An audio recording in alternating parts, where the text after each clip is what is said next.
واش سفيان امرابط غادي يدير لنا داكشي اللي كان كيدير المهدي بن عطيه مع المدرب السابق هيرفي رونالد ومع الجامعه المغربيه لكره القدم؟ واش سفيان امرابط حتى هو غادي يبدا في الغيابات المتكرره؟ ومع كاس افريقيا كيقرب، بزاف ديال الناس خرجوا قالوا ان سفيان امرابط يمكن ما يكونش او لا يقدر ما يكونش في هذه كاس افريقيا القادمه.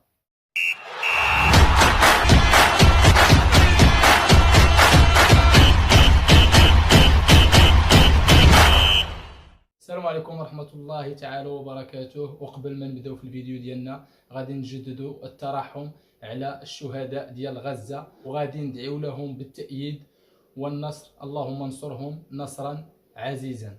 الفيديو ديالنا والموضوع ديالنا اليوم غادي نتحدثوا فيه على سفيان امرابط والامكانيه ديال ما يكونش معنا في كاس افريقيا. بزاف خرجوا، بزاف قالوا ان سفيان امرابط يمكن ما يكونش في كاس افريقيا القادمه، ومن حقهم يقولوا هذه الهضره هذه، لان كنشوفوا هذه الغيابات المتكرره. سفيان امرابط شفنا المعسكر الاول كيفاش مشى بالاصابه، شفنا المعسكر اللي قبل منه قالوا انه عنده شي وراق وعنده اجراءات مع النادي ديالو باش ينتقل لمانشستر يونايتد. قلنا ما كاين باس. المره الثانيه جا عاوتاني في اللائحه، ولكن عاوتاني خصو يمشي باش يكمل مع مانشستر يونايتد شي اجراءات، او لا الاصابه في الظهر او اتمام العلاج من الاصابه مع النادي ديالو. شفنا بزاف ديال المرات كنشوفوا هذا الشيء هذا مع سفيان امرابط، ودخلنا الشك، وبزاف ديال الناس دخلوا من الشك، وبزاف ديال المتتبعين ديال كرة القدم والشأن ديال المنتخب الوطني المغربي قالوا أن سفيان أمرابط غادي يبدا يدير لنا داكشي اللي كان كيديرو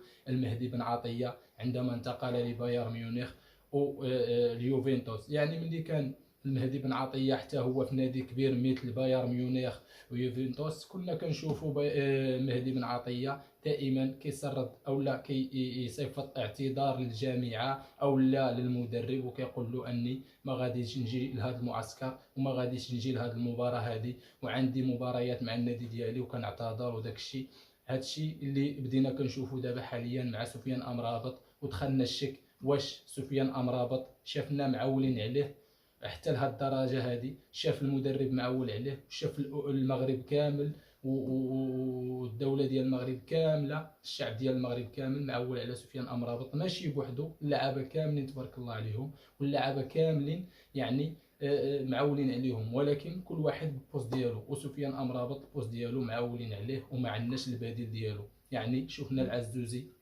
ممكن يعوض لك سفيان امرابط، ولكن ماشي داك التعويض ديال سفيان امرابط، وماشي داك القتاليه واللعب ديال سفيان امرابط. ممكن يعوضوا في شي مباراه او لا جوج الا كان مصاب ولا كان العياء ولا شيء من هذا القابل، ولكن باش يعوض لك سفيان امرابط كسفيان امرابط ما يمكنش اي لاعب في البطوله ولا اي لاعب مغربي يعوض لك سفيان امرابط. وسفيان امرابط كما عارفين مشى لمانشستر يونايتد، نادي اللي هو كبير. شفنا سفيان امرابط هو اللي بغى هذا النادي هذا، وهو اللي قرر ينتقل ليلو وقاتل ودار كل شيء باش ينتقل لمانشستر يونايتد. يعني هو باغي مانشستر يونايتد. من هذا الجانب هذا كنخافوا سفيان امرابط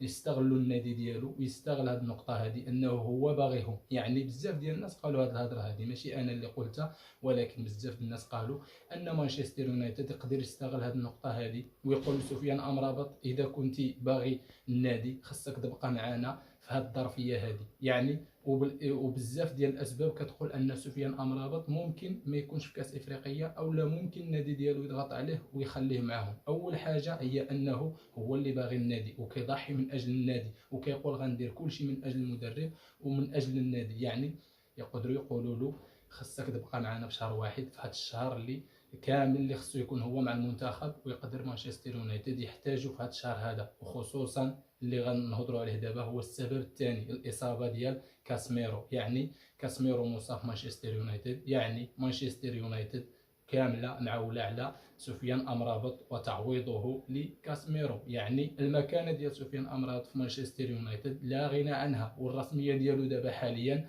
محسومه.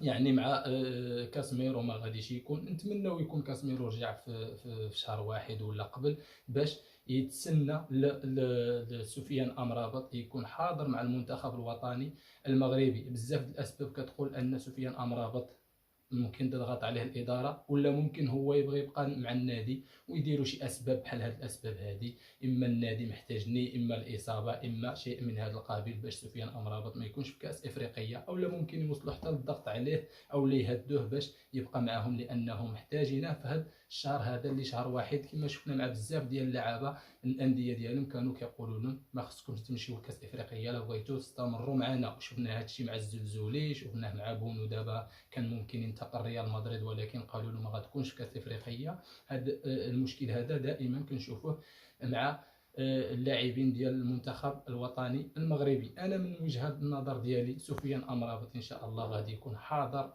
في كاس افريقيا، والسبب ان سفيان امرابط له الشغف ان يكون حاضر في كاس افريقيا، وهو عنده واحد الطموح انه يلعب كاس افريقيا ويحصل على هذا اللقب هذا، خصوصا انه تالق في كاس العالم مع المنتخب المغربي. شفنا التالق ديالو في كاس العالم مع المنتخب الوطني المغربي، يعني خصو يكمل هذا التالق ديالو في كاس افريقيا، يعني ما كاينش شي بلاصه اخرى غادي يكمل فيها التالق والتوهج ديالو في كاس افريقيا. يعني سفيان امرابط غادي يدافع، وغادي يكون حتى هو غادي يكون عنده الراي ديالو في النادي ديالو انه خصو يمشي لكاس افريقيا، وانه ضروري يكون حاضر في كاس افريقيا مع المنتخب ديالو باي شيء كان. يعني ان شاء الله سفيان امرابط غادي يكون حاضر ان شاء الله في كاس افريقيا مع المنتخب الوطني المغربي. يعني هاد الشائعات كامله وهاد الهضره كامله اللي رايجه ممكن تكون، يعني ما كنستبعدش الفكره هذه اللي كيقول ان سفيان امرابط ما غيكونش، ولكن بنسبه 80 ولا 90% ولا حسب الراي ديالي انا كنشوف سفيان امرابط